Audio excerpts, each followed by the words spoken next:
Untuk mendownload Visual Studio Code atau VS Code, kita bisa buka websitenya di code.visualstudio.com. Lalu di sini ada tombol download yang berwarna biru. Karena saya menggunakan macOS, maka yang ditampilkan adalah download for Mac. Klik tombol panah di samping untuk download VS Code pada sistem operasi yang lain, seperti Windows dan juga Linux. Sekarang kita klik tombol biru ini. Proses download berlangsung. Oke, sambil menunggu proses download selesai, kita bisa ngobrol-ngobrol kenapa kita harus menggunakan VS Code. Apa saja sih keunggulan editor ini? Keunggulan editor ini adalah open source, gratis, siapa yang nggak mau gratisan? Lalu VS Code bisa jalan di sistem operasi populer seperti Windows, Mac, dan Linux. Fitur-fiturnya juga oke punya, seperti IntelliSense yang tugasnya membantu kita dalam membuat kode. Salah satu fiturnya adalah code completion.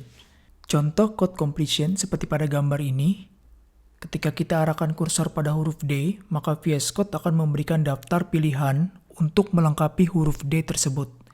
Pilihannya bisa berupa method, variabel, dan lain-lain. Fitur berikutnya adalah debugging.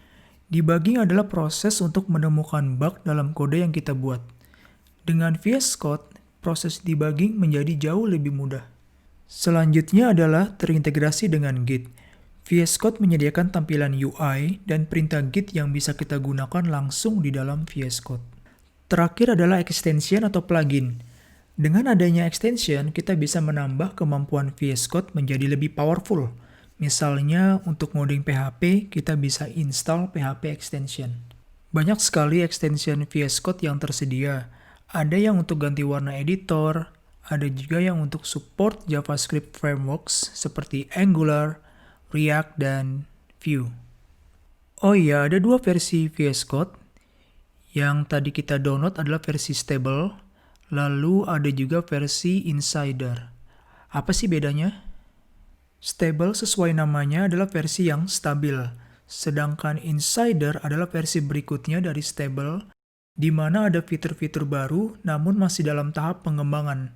Oleh karena itu lebih banyak bug dan error di sana-sini. Namun versi ini cocok buat teman-teman yang nggak sabar mau coba fitur baru di VS Code atau istilahnya disebut dengan early adopters. Versi insider ini diupdate lebih sering, biasanya harian, berbeda dengan stable yang diupdate tiap bulan. Terakhir, kita juga bisa install versi insiders dan stable di komputer yang sama. Jadi, teman-teman bisa pakai dua-duanya untuk ngoding sehari-hari. Jika download telah selesai, kita lanjutkan dengan proses instalasi. Untuk pengguna Mac, ekstrak folder zip-nya, lalu pindahkan VS Code ke folder application. Karena saya sudah install sebelumnya, saya tidak lanjutkan prosesnya. Untuk teman-teman yang menggunakan Windows dan Linux, tentu cara installnya disesuaikan dengan sistem operasinya masing-masing. Jika sudah diinstal, bagi pengguna Mac bisa buka VS Code melalui Spotlight. Dan ini adalah tampilan awal VS Code.